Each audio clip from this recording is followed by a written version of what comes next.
That's where we are. Boshe, Wakili, welcome to the program. Thank you very much. Good morning, only lady Kenya. in amidst three men. Today is it gender parity? Are we going to be crucified for this? 3 against 1. 3 against 1? Yes. Certainly. You need to make up for it. Okay. Yeah. I'm not responsible for this. We need to. Karibu sana to the program, as well as Wakili Gibson Gesore.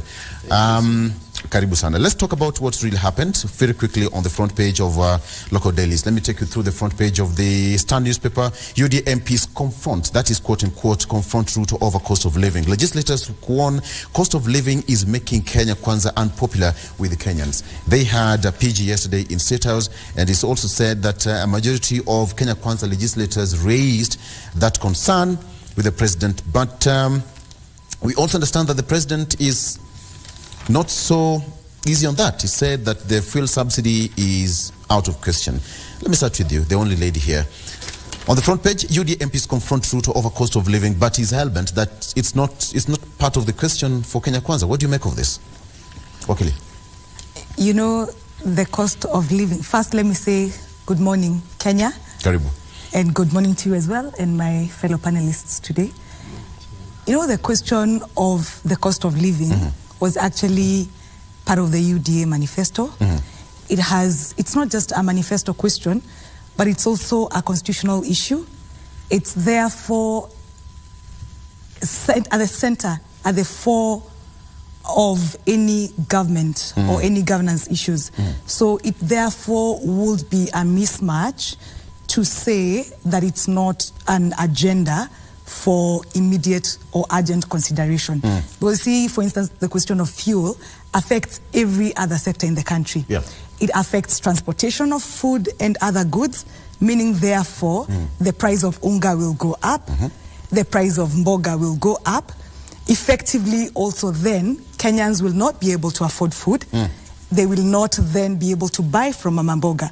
So even the bottom of Kenya's economy, everybody across the ladder will therefore be affected. So the issue of the cost of living, the issue of fuel is at the center. It is indeed at the heart of any government, and the ability therefore to provide, you know, even reasonable standards for its people. Yeah. Ireri, are you amused out of this? Did you expect this to happen? At some point, it was going to come from within. Actually, that was expected because the politicians, especially the Kenya Kwanza, they came into power with a promise that there will be for Wajiko, or for the common man. The common man, the Mwananchi, is right now feeling the pain, the weight when the cost of living is high. And actually that is threatening even their re-election if it goes like that. That's why actually they are able to face the president and tell him that, this cost of living is signals of danger even to our political careers. Actually, that was expected, and something must be done into that. If at all, Kenya Kwanza has to remain in the grip of the Mwananchi. Otherwise, the way things are going, the basic commodity, the prices of basic commodities going up, price of fuel going up day by day, and actually we are told to prepare for the worst because soon it may reach the record high of even with that kind of economy and the cost of living going high. Actually, it's a big problem. Not only to the Kenya Kwanza, but their own government. And so that is why actually the legislature or in the meeting, they were able to tell the president on the face something has to be done. Very well. Wakili Gibson, you know, according to sources who are present there, said that they raised the concern with the president that the cost of living is making them unpopular. So it's, can I say that the pyramid is now shifting from what it used to a year ago and now? Because at the end of the day, the ripple effect will be with the common Mwananchi. And when you hear legislators saying that it's making them to be unpopular, something is not okay. Yeah, something is definitely not okay. But let me take this opportunity to say hi to all Kenyans and wish them well in this rainy season. Some of them are having trouble. They are being troubled while traveling. Yeah. Especially in Nairobi. Anytime it drizzles, it's a recipe for disaster. And I understand in Mandera up north, there is a whole town which is underwater. The issue of cost of living, Victor, is something which is with us and something which we need to acknowledge as Kenyans, that we do not expect magic to happen in a day, but then other people say it has taken a year for this regime to actually put things right. This particular year is what now the Kenyans are saying, you guys can no longer keep using excuses. Yes. You said that the cost of food is going to come down significantly. You have had a year. The harvest has happened. Can we see much more than that? The other question is the issue of fuel. I think that is the most important question, whereby we have to deal with a situation whereby a CS keeps referring to some international articles and does not, seems to be aloof with the circumstances which are happening. And people are asking, where are you reading? The own record, our own records from the CBK seem to be reading otherwise. We have our neighbors, Tanzania, who are, of course, having the prices come down. Uganda has since pulled out of our equation of fuel purchasing. Something seems to be amiss. And these things are what are making Kenyans get concerned. The cost of living seems to be going up instead of coming down, and they have had their time. I have my well. We were told that if you cannot afford the cost of fuel, chimba kisima yako. I have mine. Yes, and such statements, of course, but please don't come near my clearly tell you that the regime is no longer concerned about the needs of Kenyans. You know, at the end of the day, this same question was also on the front page of the Daily Nation. Kenya Kwanza MPs plead to Ruto on fuel. Daily Nation described it that some Kenya Kwanza MPs yesterday pleaded the president to reintroduce the fuel subsidy program, lamenting that the constituents are increasingly becoming hostile to them because of the high pump prices as well as additional taxes. A section of ruling party legislators were also said to have spoken out against the planned deployment of Kenya's police officers on a UN peace mission in Haiti. But then now, let's just come back home. Still on the front page. 1 year down the line, probably somebody has not put down the Bible. I hope somebody not listen to that. Nikeka to Biblia chini, things will be. But Kenyans, human beings are impatient. We need instant solutions. And, you know, Njoki, at the end of the day, the buck will always stop at the doorstep with the president. Kenyans will say, you don't have to give us more promises. 1 year down the line, we voted, yes, we did our part. So what's your part of the bargain? You see, the thing really is that, one, leadership is of course not easy. Yeah. The second thing is that we also, as citizens, have certain legitimate expectation upon the people that then we have elected. The challenge is, again, because how people get into office is then because of election, people would make certain commitments. But then, of course, when now you get in, you realize, kumbe mambo kwa ground ni different kidogo. Because, and that is perhaps one of the reasons why we always say that before, for instance, you take over the reins of power or governance of an institution, that it is important to also be inside, understand how certain things work, so that by the time then you're giving certain commitments, you have understood the terrain, and you've been able to ask yourself, are these commitments I can be able to keep? So yes, commitments were made.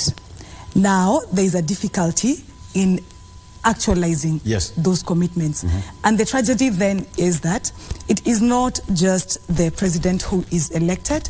We also have the members of parliament, as you have alluded to, who then have also been elected. And each one of them has to account to Wanjiko. You see? So that then places us in a situation whereby what perhaps we need now to have the government and our elected leaders perhaps considering is what are some of the creative mechanisms that can then be implemented to, in a manner that then makes Wanjiku feel okay. For example? Our needs are being taken into account. Yes. If and you remember when the issue of the subsidy was being introduced, it was because of the same context, right? For instance, you remember also during COVID, certain deductions were made. Yeah. Even it got to a point where transaction charges, for instance, for M-Pesa, for bank transfers, was kept off for purposes of then encouraging Kenyans to transact online. Isn't it? And also that then took into account the distress that people were in. So right now, one of the things that the government needs to really deliberately consider is the question of taxes. Because that is really causing Kenyans to feel, okay, we have a government, they may have been unable to deliver on certain issues, but now they're also increasing the taxes, right? So there are certain measures, even within, there are certain discretions that the executive has that then it could put in place to cushion Kenyans in this harsh economy. I mean, we have floods, right? Yeah. So let's get creative about the interventions. Let's get creative. Yeah. But Mwathi, what kind of creativity do we need here? I mean, we all know Kenyans will throw stones at whatever passes in the name of bring down the cost of living. So let me put it clearly that you have said it's 1 year down the line. Let me inform you that, and the Mwananchi and the listener, that we are not 1 year down the line. We are 25% of the Kenya Kwanza period. Because 5 years is 60 months. We are already we are just about 15 months since we held our election. So 25% of their time is gone. There's no way you convince anybody that you are taking more than 25% of your period just to do preparations. So actually, the way things are, Mwananchi is not over-expecting. Otherwise, having gone 25% of the time, things need to be moving on. So what will change? So you are asking about what will change? 25% gone already. I think Wanjiku is saying, wait a minute. Yes. So at what point will this 25% change to the other side that Mwananchi will say, okay, something is happening now? Yeah, that's what I'm saying. With the government having that time having gone and given, Mwananchi having given the government that period to prepare, right now we should be seeing things going. You have asked what, we need to think outside the box. As per me, that 25% we are talking of 2 rainy seasons, for example. Maybe the areas, maybe the Mount Kenya region, where we have the April and the December, November rains. The government has talked of fertilizer, but fertilizer is one factor of production, of bringing food on the table, making it cheaper, making the unga cheaper. Fertilizer alone cannot bring the cost of unga down. Have we seen other mechanisms? Have we seen more money being put into the agriculture? For example, just slightly over a quarter of Kenya land is productive. The bigger percentage is arid and semi-arid. Have we seen the government putting more resources into increasing the productive area from the already productive in maybe 25% to increasing it maybe to 3/4? We should be seeing, unless I not be told of dams, because a dam will take more than 5 years or so to complete. They need mid-term solutions, not long-term. Cost of production, lowering the cost of fertilizer. That person in Mandera probably might not even understand. That's what I'm saying. Before we are told of waiting for the dam, which will take 5 years, there are solutions which can take maybe a year, or even 1 season. For example, most of the people are using very crude methods of producing this maize. Have we seen, it would maybe cost, we have 1,451 in the whole country. Have we seen maybe some of these people in the semi-arid areas, for us to increase the productive area, some of these areas, they have a problem of maybe getting a tractor. They're using the crude methods. Have we seen the government maybe giving in better ways of getting a tractor to plow the land for these people, so that the cost of production for food may be cheaper? Let me ask you. Yes. My kinsman in Homa Bay County will not understand the issue of a tractor. Yes. They want to know the price of a kilo of sugar has been reduced. Exactly. Cost of fuel is not going to be somewhere close to 300. That is what they want to understand. You understand? Yeah, but yeah. My issue is this. Njoki talked of creativity in terms of, imagine all of you are sitting in that committee advising the president.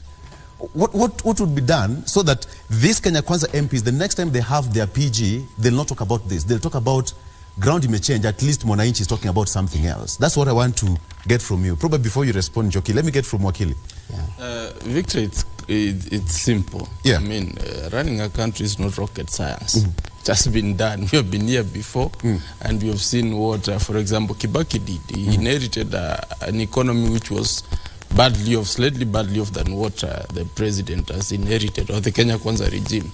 So it takes somebody who understands what are the needy areas which need to be addressed.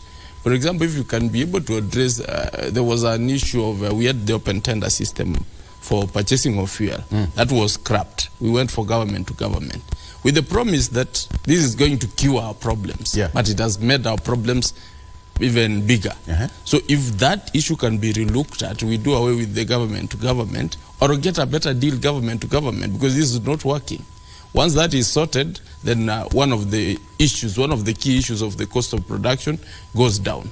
The other issue is the issue to deal with sugar. You're talking about case in Homa Bay complaining that the cost of sugar is going up. It's everywhere in Kenya. We have not seen any clear plan which the Kenya Kwanza regime has towards alleviating or solving the issues of the sugar sector in Kenya. For example, Kenya has been going back on every promise under the COMESA regime, whereby we were supposed to have opened our markets to sugar to move freely within the COMESA. Kenya has been giving promises every now and then. Up to now, we've never complied with that. So that tells you that we do have a problem around that. Solving the sugar problem, Zambia cannot be better placed to solve the sugar problem as opposed to us. So we are better placed. We have a lot of sugar factories in Kenya. Others are coming, private and government. The government are largely dead. If we can privatize them and have to pay farmers so that cane is available. Now, for example, Mumias is closed, but we have Mumia sugar being sold. Where is the Mumia sugar coming from? So that tells you there's somebody doing business. And this business is not to the advantage of Mwananchi, the local farmer, and is not to the advantage of Kenyans. Because this person is bringing in sugar from wherever he's bringing and is charging Kenyans exorbitantly to make a kill. So if government can be able to look at some of these issues, then they will be tackling the key issues. There was the issue of the oil, the cooking oil issue, where we were told that the Kenya National Trading organization, some organization which was very quiet, apparently became a limelight. It came to the limelight. Where did that plan go? Because we were told that there was going to be oil on dispensers. You know, that could have sorted at least the issue. If we had very clear plans in terms of how we help Kenyans, and we see that they actually work, we could already have sorted the Kenyan issue. We do not actually need some very strange mechanisms. The issue is, what is the plan? That's what Kenyans are asking. We gave fertilizers to the farmers. Now they have harvested. You are telling them we cannot take the maize. I mean, what kind of joke is that? Why are you not putting money into the cereals board so that they can be able to take up this maize so that it becomes a strategic national reserve? So that we can be able to cure or have this issue. For example, if next year does not rain, we'll have the maize. Now, you again give farmers another cycle of fertilizer, and you still do not take their maize. They're going to take it. Right. They cannot sell to Uganda. Uganda does not need maize. Tanzania the same. So we are stuck with issues whereby you have invested and you cannot be able to reap the benefit. Right. Before I come back to you, Njuki, you wanted to raise a concern. Yeah. Thanks. And what I would like to say relates to the question that we are discussing, the issue of what kind of creativity can we then have. And just to acknowledge, again, I am a leader. So I know that leadership is not easy. Nevertheless, there are low-hanging fruits. Because like we're saying, there are certain infrastructural adjustments that may take a bit of time and they may need heavy investment. But there are certain low-hanging fruits. Like we have said, you gave people fertilizer, isn't it? Now we have crops that are ready. But we also have several parts of Kenya where people are hungry. So all we need is good organization in terms of food distribution. So that then, and you see this as a low-hanging fruit helps in two ways. You're able to have a plan that buys these things from the farmers. You're right. So that then they are not stuck with crop that they have invested in and it's rotting and there's a lot of wastage, whereas we have other parts of the country where people are hungry. So that's a very low-hanging fruit. The government is aware of the areas where people are hungry. It's also aware of where there is heavy in terms of heavy harvest. So you collect from them, buy from them. That way you have also empowered the farmer who has then produced that particular crop. There, on the other hand, you have also helped in terms of the poverty alleviation. The other thing is the question again of fuel. If they can be able to then subsidize the fuel, it means even that farmer, while we are waiting for the government to come and buy, you can also transport your things to the market. Right? You have also enabled the matatus to operate, so people are able to make an income and they are then able to go to the market and buy that food. These are very low-hanging fruit.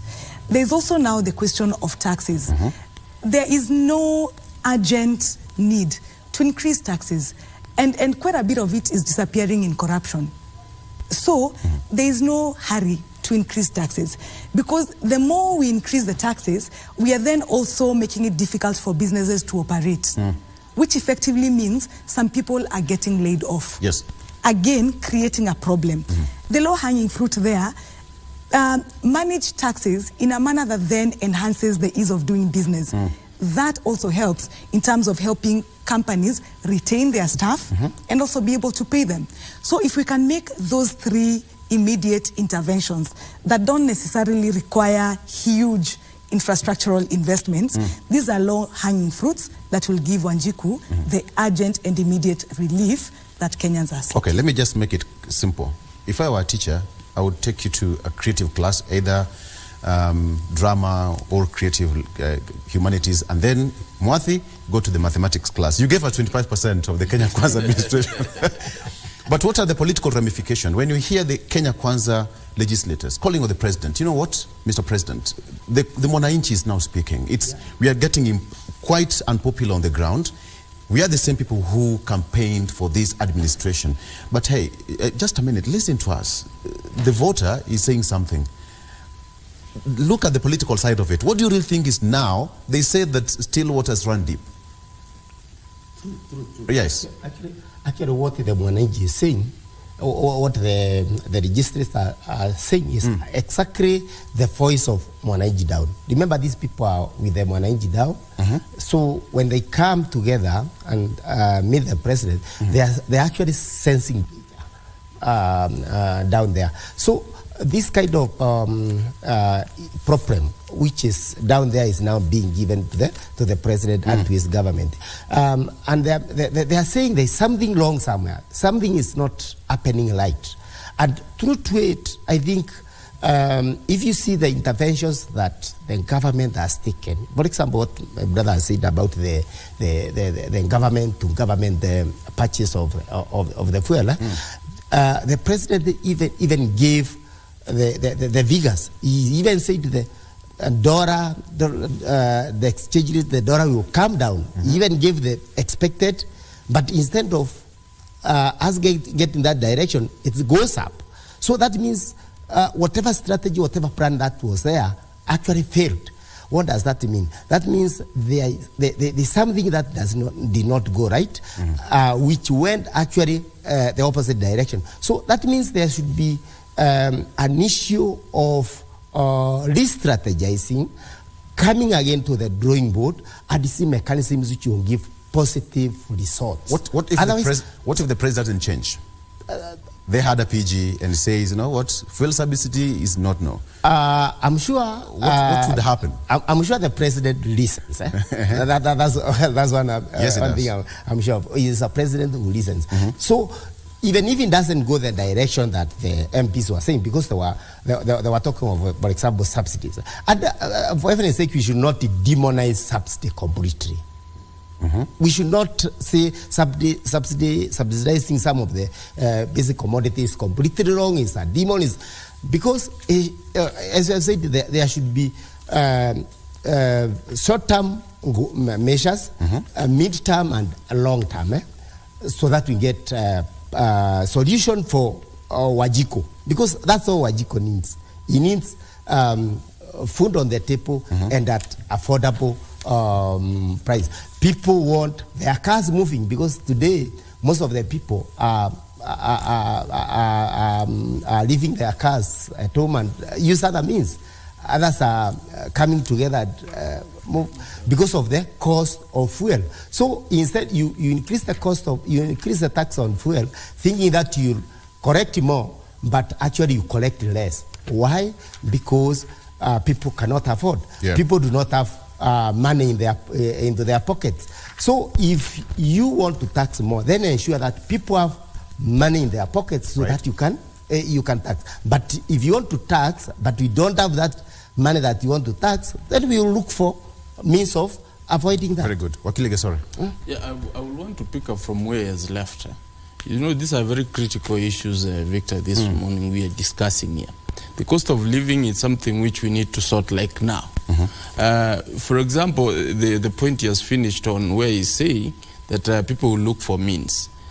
People are looking for means already. The first cost-saving measure people are putting in place, if you had, for example, a car for yourself, a car for your wife, and maybe another extra car lying there, you have to now start carpooling with your wife. You drop her at work and then you go. The errands you were able to do, like in a day, you were be able to go, maybe, Victor, you have a problem, I come to your place here because you're my friend. I will not do that. I will give you a call. You know, the fuel I could have used it cannot be able to be quantified. So there is that aspect of if you overtax, people come up with mechanisms of also not evading, avoiding the tax. Because the tax avoidance is not a crime.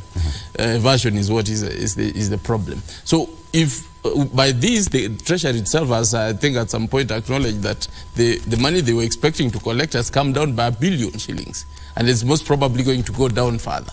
So that means that thing is not working. You need to look for another mechanism where you can be able to actually ensure that people have money in their pockets fast, and then they can be able to deploy this money out for uses so that the government can be able to tax. So that is something. The other issue is we have seen a lot of companies laying off people.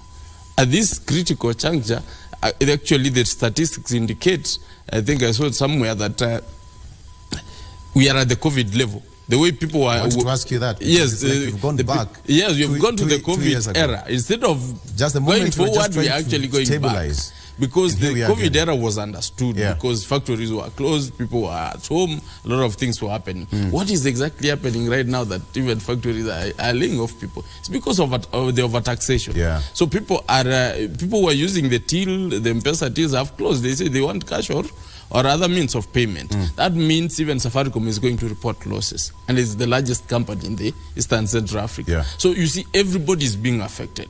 If we could be able to look at, we have something else which is also people do not know, Victor, is that the large manufacturers, the big companies, have since registered their businesses elsewhere, like in Dubai, like in the Mauritius, where once you do business in Kenya, you cannot be entitled to be able, because we have some economic arrangements with these people, with these regions, whereby once a company is the company is no longer local, it's international. Yes. So they expatriate all their money there. and they are not entitled to pay some of the taxes which they are entitled to pay here. So that, of course, is a capital flight. Money leaves the country, goes elsewhere.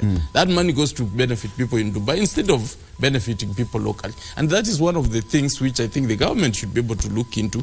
Because once the large people, the large manufacturers, the industrialists have their money here, you can have a lot of money in circulation. Okay. Rather than them operating like foreign investors who need to be given some subsidies or given some incentives.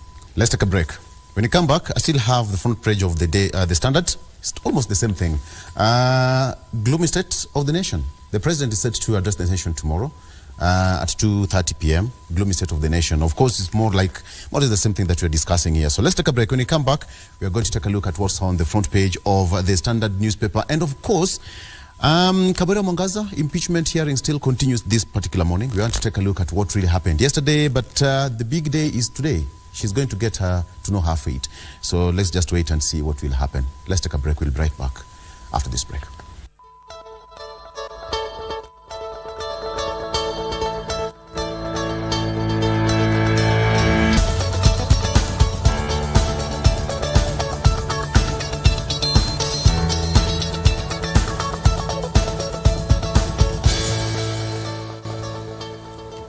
And welcome back. If you're just joining us, you've not missed so much. But hey, it depends on which part of the country you're watching us from. All right, finally on the front page of the Standard, gloomy state of the nation as the president faces a nation drained by the high cost of living. In his second annual State of the Nation address tomorrow, Kenyans expect that even as he highlights achievements of his 14-month-old administration, he will list concrete steps to make their lives better.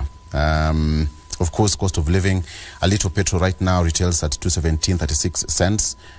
In the country, the issue is cost of living, agriculture, justice, corporate health, and so much more. But that's more or less the same thing that we're talking about here, the cost of living. But cost of living is a small capsule that has everything in it. So when you talk of cost of living, it grows beyond the price of fertilizer, the price of unga. It's a broad-based kind of thing that we need to tackle. But then, what do we expect tomorrow as we come to this particular state of the nation? It's a gloomy state of the nation. Do you think so? What do you make of this headline, Njoki? You know, the fact is that Wanjiku knows the state of the nation, so that no amount of public statement will really cushion Wanjiku. And for now, as we have been able to see, I mean, each one of us has come here either driving or through any other means that people have taken. And we all know that the cost of living has indeed gone up. You know, poverty is a great dehumanizer. So even as a lawyer, when I talk about the rule of law, if people are hungry, the first thing they want is food on the table. So even as the government is addressing many issues and talking about, for instance, issues of the rule of law, the people will be saying, but we are hungry. We must put food on the table. We must enable people. And we were just discussing when we went on break, the fact that the cost of living has various implications, including social implications. Because the people who are losing jobs here, some of them are having to leave their families and going to look for work abroad. This therefore means that some children will grow up without their parents, some families will break up. So it has many implications. So even as the president is planning to address the country, what should be at the fore of his address, of his agenda, is to give members or the country the low-hanging interventions that are going to be made. Because unfortunately, if that does not happen, these issues of high cost of living is one of the greatest reasons why a government then becomes unpopular with its people. And that is why you'll find even the members of parliament causing that concern, because they are elected and they are very quickly becoming unpopular because they're being told you cannot then continue to support government, to support the executive, if the executive then looks detached from the needs of the people. So they are going to increasingly become unpopular unless low-hanging interventions are made. Mwathi, do you think at some point things will change? It depends with the government. If they are willing, the things can change. But actually what we expect tomorrow, the Kenya Kwanza government is so convincing. Just like they convinced Mwananchi during the voting time. They have continued to convince. It's a high time that they realize, number one, there's a problem, and the good thing that they can do to Wajiko is one to accept, but not try to convince. You know, what I expect tomorrow, and I may not be very wrong, how I will hear them saying that they have employed 50,000 teachers, they have looked for jobs for people to go to other countries, this number of jobs, they have built this number of houses. All that will be packaged in a way that it will be very nice listening to from the TV. But the Mwananchi who is down there, this will not be very sweet information. It will not be, you will not be enjoying the talks. So what Mwananchi, I think, would really would at least comfort him a bit is, number one, accept that there is a problem. Even accept someone. It's not usually wrong to accept a mistake. Accept that we have tried this, but it has failed. But quickly we are trying this other thing. That way the Mwananchi will have at least some hope. But if we go the direction of the government of trying to convince that the things are good, we are doing good, but with the mouth that you are saying you are doing good, but on the ground, the things are bad. Look at the issue of, that's what we were talking about, that's what my sisters, look at the issue of getting people and getting them jobs elsewhere, in another country. And when you talk of a big number, you think that's an achievement. To me, that's not an achievement. Why? These are people who have left colleges and universities, maybe they are in their 22, 24, 26, 28, around that age. You are taking that young fella to Korea or anywhere for another maybe 5 years. If you are 26, you will be 31 by the time you come. So the government has invested with this particular person. It's taken to primary school, secondary school, university. This person should be productive here in Kenya and build Kenyan economy.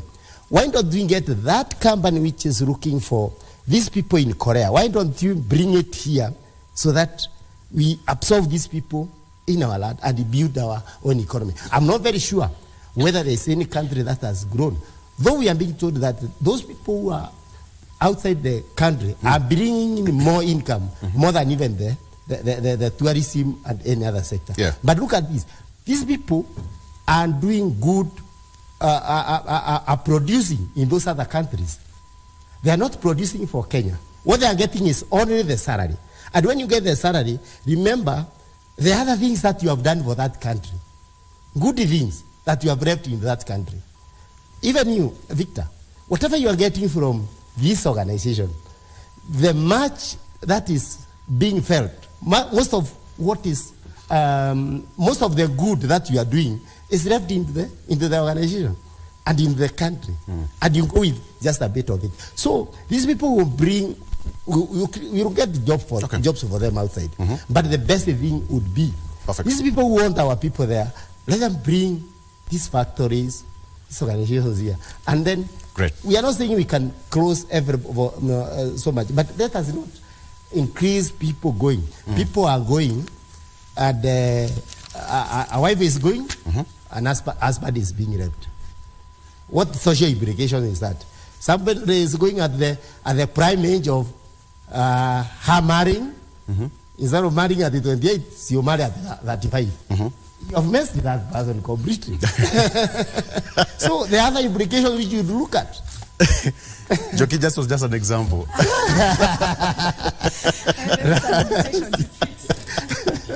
It was just an example. Wakili, let's just have this finally, because I want us to talk about the issue of Kawira, it continues today at the Senate.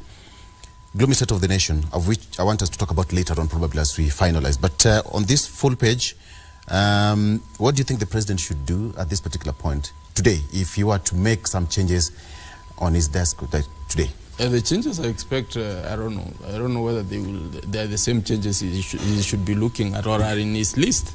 But first, I will want the president to make a very bold statement and say that we are reducing taxes. Yeah. That, for starters, that will be an immediate. It will have an immediate ripple effect. Because you reduce taxes, it means people are going to use these monies which they were paying to the state to invest more in employing more people. So you'll be able to get even more taxes through that. Once you do that, then you will have the aspect, the business environment also needs to be looked at. You should be able to address issues around registration of companies, compliance with the other mechanisms, so that we attract industries here, so that we don't send our people out. The way Modi has said that we lose more. Because essentially, Victor, you are staying in Nairobi. All your salary you get, 90% you spend it here in Nairobi. You don't send it to Omabe, maybe it's 10%. So when we take somebody out, it means we have also taken capital out, because this person is going to be a factor of production and it will be beneficial to that country, not Kenya. So if we can have these industries where they're going to work out there, right here, it means we will have killed two birds with one stone. We'll have this person here, this person will be able to be productive here, and he will be able to improve the economy here. The other thing, what we need to do is maybe to attract expatriates who have technology which we don't have, so that it can be applied here, so that Kenya can be a center of manufacturing. So once we do that, we can be able to export more. We should be exporting products, not people. So that will really sort the situation which Kenya is in. But to get there, we need to have the cost of production go down, like power. We need to have KPLC reduce the tokens and the cost of power. Once that goes down, then of course we bring in the issue of fuel. Of course, once those two things are sorted, then the cost of production will automatically come down. All right. And Kenya will be a good place to work and export more, get foreign exchange. Thank you. Let's cross our borders and take a look at what's happening on the international front. Of course, we all know what is happening in the East right now. The issue here is Doctors Without Borders now employee killed in Gaza. Group says that there is nowhere safe. That is what's happening in Gaza. We all know what is happening in Gaza, between Gaza and Israel. An employee of medical charity Doctors Without Borders has been killed in Gaza along with several family members. The group said on Tuesday that is what is happening, and the death toll continues to rise by each passing minute, and that is what is happening. Front page, that is front page of the France 24. On the front page of the BBC, this is the still pictures of the debris of houses and buildings being brought down by missiles. Israel says that its troops are in the heart of Gaza City. That is what we have. Israel says that its troops in the heart of Gaza City, and that is what is happening currently in Gaza. We see that a couple of Israel Defense Minister Yoav Gallant says that the troops are in the heart of Gaza City. The Gallant says that the Israel Defense Forces stormed, quote unquote, the city from the north and south in coordination with the land, air, and sea troops. This is not something that people are not amazed about. But Antonio Guterres yesterday said that there is now a humanitarian crisis in that country and something needs to be done. Very quickly, Joki, let me start with you. It happened yesterday until around midnight. The impeachment of Kawira Mwangaza still taking place today. She's going to know her fate. What did you take out of that procedure, that process that took place in the Senate yesterday? Well, before I even get to that, I'd like to refer to what you've just spoken about in Gaza. Yeah, go ahead. And I hope that if we have that the government has taken deliberate steps to check or confirm if we have Kenyans there, and that necessary measures have been undertaken to make sure that any Kenyans who could have perhaps gone there to do work or such other things have then been safely brought back home. Yeah. We've just spoken about the issues of the fact that the cost of living has gone so high, so some of our people are having to go away. So if we have some of our brothers and sisters there, it is important that then arrangements are made to bring them back home or to at least keep them safe when they are there. That's one of the issues that is usually often ignored, even as we're talking about war in other jurisdictions, that we often forget that we have our Kenyans in those other places. Now we can, yes, switch gears and talk about the impeachment process. You know, for a long time, since the promulgation of the 2010 Constitution, we have found that the issue of impeachment is one of those ones that are then being used quite a couple of times to deal with disagreements between the county, the governor, and the MCAs. And I think it's just one of those questions, again, that we come back to and tell ourselves, the governor is elected. And then we have MCAs also who have been elected, which is the same problem that you are highlighting, to the fact that we have the President of the Republic and then we have MPs who are telling him, we need to show our people that we are doing something. And it's really the same thing that's happening in many counties, where the MCAs will say, we need to show our members that we are doing certain things. And then you have the governor who's saying, yes, we need to do that, and this is the direction we need to take. So quite often in the country where there has been a disconnect, we've found people taking the impeachment route. Is it effective? We have seen that there are various grounds for impeachment. So it's a question of sometimes, is it really genuine reasons that are calling for the impeachment, or are there other stories behind the scene? So that in the grand scheme of things, if you were to apply the proper constitutional test for the grounds for impeachment, has it been met? Or are there other, political reasons why someone is being impeached? I mean, we need to appreciate that, and here I'm not holding brief for anybody. I think one of the reasons why we are discussing this is to ask ourselves, how do we enhance good governance in Kenya at the county level? So in order to do that, then we must ask ourselves genuinely. Number one, it is possible that, remember, Kawira Mwangaza is elected as an independent candidate, was elected as an independent candidate. So then she doesn't have the benefit of being cushioned by MCAs from her political party. Because see, most of the times when you have members, a governor then who is from a political party, some of the MCAs, either in the majority or in the minority, then will support. So basically she's on her own. She's on her own. You see? So, and so that doesn't necessarily mean that she is wrong or right. It's a question of, if then there's a disconnect, how can that disconnect be resolved? For the longest time, because of the issue of impeachment being used and used consistently, we forget that also if MCAs are the ones who are, who are then not doing what they're supposed to do, there is Article 192 of the Constitution where the entire county government can actually go home.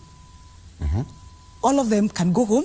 And someone raised that concern that if now it's becoming ungovernable in that county, then why don't you go home and seek a new mandate? Yes, because you see, it is getting to a point where then it is affecting service delivery. Right. The MCAs need to know that they are elected to serve the people. Equally, the governor needs to know that she's elected to serve the people.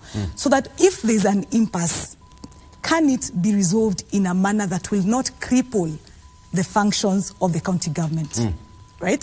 So it shouldn't be that every time there's, and you know, especially the first time after the Constitution, one of the creative ways that then was applied, because the MCAs were saying we need to deliver things on the ground, very creative counties said, let's have a ward development fund. Right?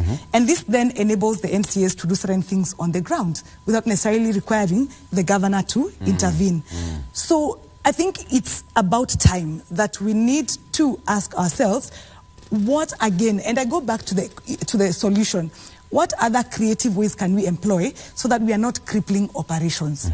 Because if operations are crippled, then the people of Meru, because no one is calling them to ask them, is the governor really delivering or not? You will remember the same thing happened to Governor Kivuta Kibwana. Yes.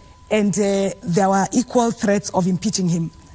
And then that route of dissolving the entire county government was actually undertaken, but of course it didn't fall through, and the withdrawal and the impeachment motion was withdrawn.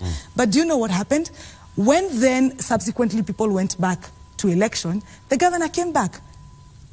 Only one MCA came back of all those ones who had wanted to impeach him. Yes. So it is possible also that the governor may not necessarily be wrong. It is possible that it is the MCAs, or it is also possible that it is the governor. So the thing is, yes, we must ask ourselves, we need to serve Wanjiku. Okay. Can we look for a productive way as opposed to looking for who is going to send who home? But where they are unable to do that, also let governors not be threatened with impeachment. That comes back to my next question, but I'll come back to that. But one thing, what do you really think is happening in Meru County? Because this is a second impeachment motion in a span of 10 months. Under 1 year, let's just put it, Kawira Mwangaza has not seen light, quote unquote. In her first year, 1 year in office, she's not really enjoyed working for the people of Meru. What is happening? True, and actually the person who is suffering is the voter or the mwananchi of Meru County. In the middle of this pull and push, the person who is not getting the services is actually the mwananchi. That is why this issue should be behind the back of the people. And to me, there is just as we all know, it's true, Kawira came into power as an independent candidate.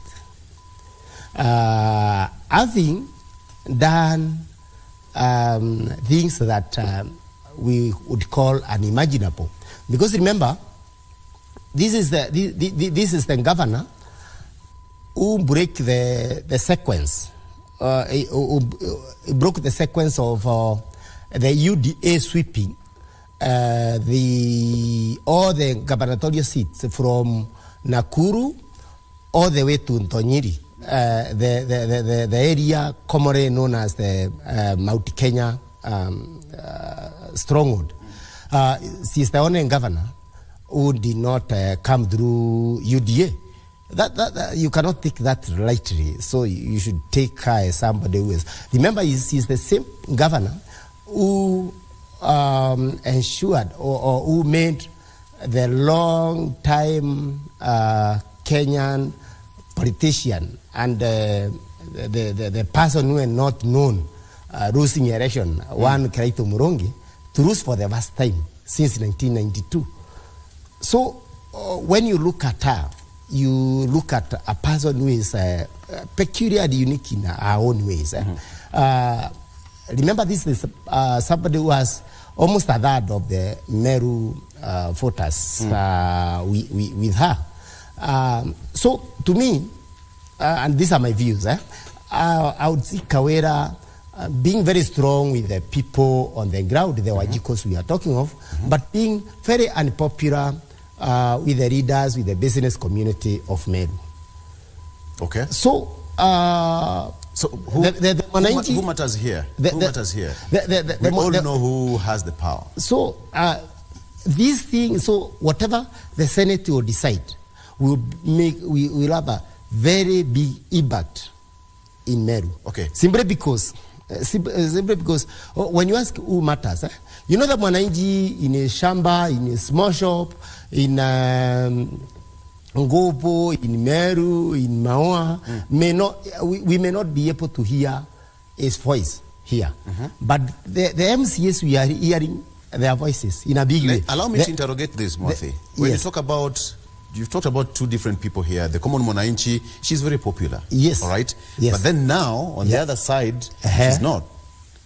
So, who is calling the shots here? The elite? Who has the power? As far as the situation is on the table today, the elite, we can be able to hear their voice. Because they are able to speak in their rallies. Okay. The MCAs who belong there, who belong to the elite, we are seeing them beating the Kawira. But do you think you will be able to hear the voice of the person who is growing his mera in the village. We all know that they have a platform too. They have a platform, but rarely do we. Okay. The person with a small shop, retail shop in one of the markets, we will be able to hear that. But what we should know is that everybody has one vote when it comes to the ballot, and that is why Kawera emerged the winner. That being the case, whatever happens up here, we would, if at all we decide, or the Senate decides that Kawera goes home, this is the Mwananchi down will be a sad person. We will not be happy. The group that is with Kawera, but the elite will celebrate. And Kawera being who she is, she will not go and keep quiet. Okay. She will not go the Waitito style. Who went on his business. Kawera will go to her Baito FM for the next 3 years. Also remember, this one has also some implication on the Mount Kenya politics. Let's hold there. Let's hold there. Let's take a break. When you come back, we're still going to talk about that. She had 7 charges against her, and we'll be taking a look at them and whether some of these charges are impeachable. Do they stand? And then I will ask you questions individually. Let's take a break. We'll be right back. Stay with us.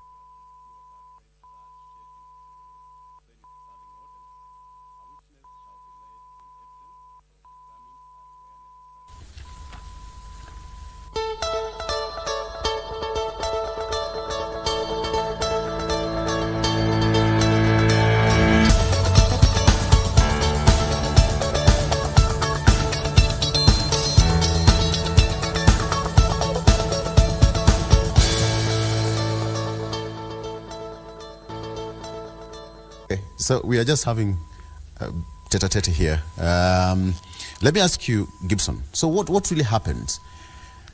There are 2 scenarios. The first impeachment process or motion was taken before the Select Committee or the Senate, but right now it's now the entire committee of the whole House.